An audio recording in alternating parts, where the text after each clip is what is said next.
I have a couple updates on those previous Chinese students I was talking about a couple back in June, I want to say.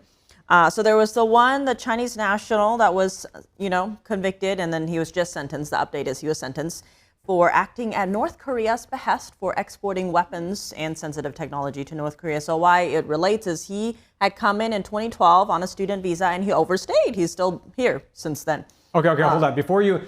Before we give the drum roll and you tell us how long he's getting, I just want I want to preface this for the viewer. So he was Chinese national, so a national of, in theory, the country that's like our geopolitical rival, communist China. Okay, Chinese national.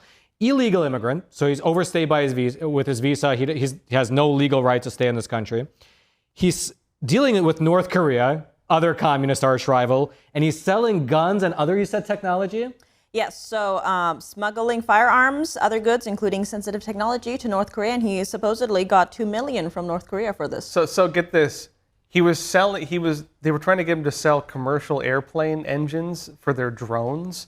And they were trying to buy American military uniforms so they can invade South Korea dressed as Americans. Okay, so you heard what he said. You're thinking, this guy, 2 life sentences. This guy's never getting out.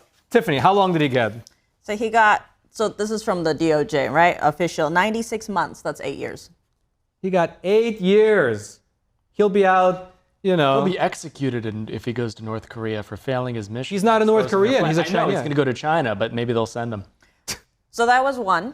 And then there was the Chinese national from Wuhan, right? That was going to the University of Michigan that was caught smuggling or trying to smuggle in biological materials. So she's back in the headlines. Which one? Was this the fungus or the other one? Yeah, so this is the one. Fusarium graminorum. Yeah. So this is the one who wasn't a student at the University of Michigan, but was invited to the University of Michigan to work in their lab, and she was smuggling in these pathogens to supposedly use in the lab, which isn't for that. The lab doesn't have a department for that. And so she just pleaded no contest this week. This is to 3 different charges. She's going to be sentenced on September 10th. She faces up to 20 years and then up to 5 years. She was also caught lying to the feds. So it's actually kind of interesting. The U.S. attorney put out a whole statement and was saying, one of those times she wrote that she was sending a fun letter to the U.S. Who knows what's in the fun letter? And then the university... Fun guy letter. Yeah, I was going to say. That's what I was... And the University of Michigan invited this Chinese national into our state to be a visiting scholar, where it was going to give her more than $41,000 in a year to do her worm research, because she was supposedly smuggling roundworms into the U.S., to do her worm research at the Life Sciences Institute, adding something is wrong in Ann Arbor, because in the past, Roman, you had been asking what's happening with the University of Michigan. So the FBI also wants to know. And there's another case also this week. I don't think I talked about it on this show, but we have on China in Focus. There's a U.S. Navy sailor who was just convicted this week of espionage. So he was spying for China. He was helping China. There's a couple cases, actually. So one of them is like, basically his mom was like, remember the motherland, remember who your true country is. So comes in, joins the Navy, and then starts smuggling. So here's the thing. He got $12,000 to exchange all of this sensitive information, which is including thousands of pages of technical and operational information that was stored on a restricted access Navy computer. They gave him $12K for that? Yeah, he's a bad negotiator. He should read Art of the Deal. But it's kind of interesting. So during he was arrested in August of 2023. And so during his first court appearance, federal defenders had submitted a not guilty plea. But according to the latest information we have from the DOJ, he had confessed himself to selling technical and mechanical manuals in his post-arrest interview. And he told the FBI, quote, "I'm screwed." So now and he was right. Well, so he's supposed to be sentenced on December 1st, and max for him would be life in prison. Oh, yeah, it's called treason, Tiffany. I think that's what that's called. That's rough, though. $12K for sending all of our secrets over. Can't even get a used car for that. That's I know, good. right? There was a story I had to confirm if this was real or not, because I want, surprise, I'm going to use it on my show coming up. I confirmed it, but I'll say it here. There was a girl in China who, I guess she got arrested, but She sold her boyfriend into slavery for $14,000. Oh, in Cambodia, right, or Myanmar, or something like that. But it was real. It's real. Apparently, it's all over. It's all over the media in Asia. She sold her boyfriend into slavery for $14,000. She gave him over to like. 14,000. Well, men can relate. Well, that's a good amount for that, you know. But apparently, you get those like scam calls. Yeah. They use slaves. They had him working in one of those scam call centers as a slave. Oh, really? Yeah, That's yeah. rough. So yeah, good. Lo and behold, I guess. How do you know like the resolution? How do they find them? Anything like that? I just confirmed it's real. I haven't gone much further than that yet. Okay. So this guy's facing life in prison. He'll probably get 2 years. The other lady facing upwards of 20 years is probably, she'll be sent back within a month. No contest is a good plea. Just you accept all the facts as stated, but you don't plead guilty. Okay, interesting.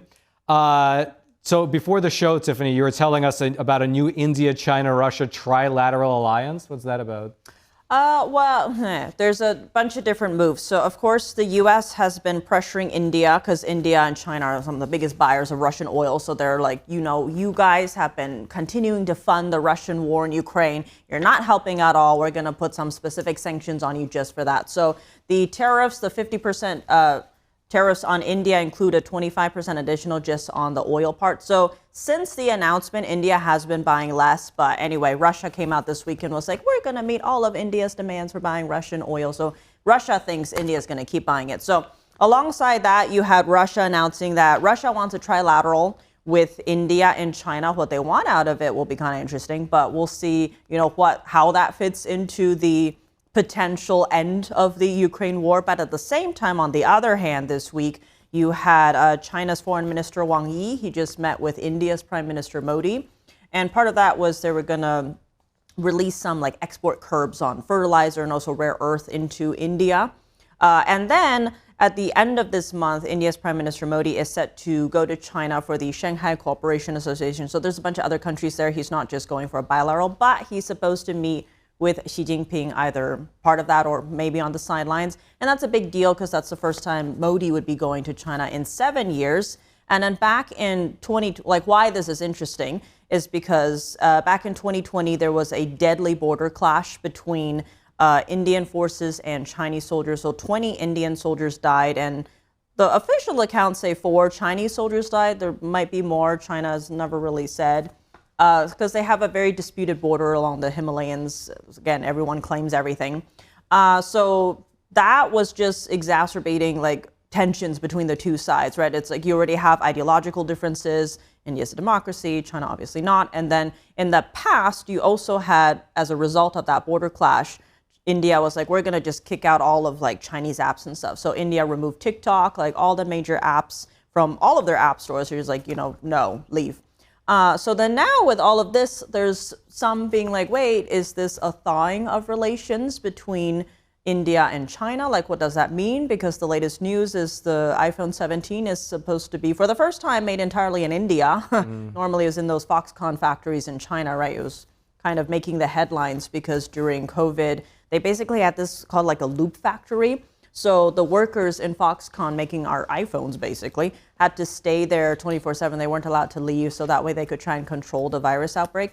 Anyway, so there's all these different tensions between the two countries. But it's interesting because, of course, India and China are part of BRICS, the alliance with Brazil, Russia, and South Africa as well, a bunch of other countries as well. And their whole goal is to counter what they see as Western or US-led world order, but mostly on the economic front. So they're trying to make sure they're not relying on the US dollar. So you have all these different movements, and you do have a lot of Indians, if you check on social media, they're very upset about the tariffs on India right now that the US is imposing, because they were hoping more for a Trump one, the first Trump administration, where there's a lot more one-on-one talks and a lot of we want to work with India, democracy, rising population, all these different things. So there's a lot of movements there, and it'll be interesting because some are viewing this as just, the new axis of evil, if you will, Russia, China, North Korea, growing closer. And then it's like, okay, where is India in this? But you do see a lot of those Asian countries, they kind of have to play all the sides. Well, India especially is very,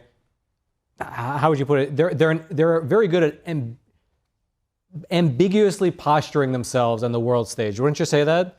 Right? They're kind of aligned with the U.S. definitely, but they're also kind of aligned with Russia, and they're kind of aligned with China, and they play the game very well, it seems.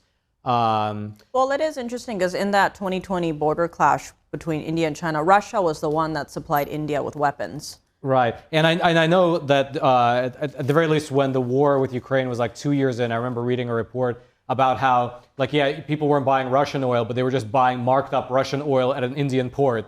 Right, it was just repackaged in, India oil. It's also kind of interesting because as manufacturing, or at least before kind of the massive reshoring kind of effort, but India was seen as a much better option than China, right, for those manufacturing jobs. And who knows what India could look like in 5-10 years. Anyway, it raises those questions. I can't see how India and China are going to make a trade deal though, because the issue is they need buyers, not sellers. Like the problem we have with India is they don't buy our stuff. Like they don't let us basically sell anything there hardly.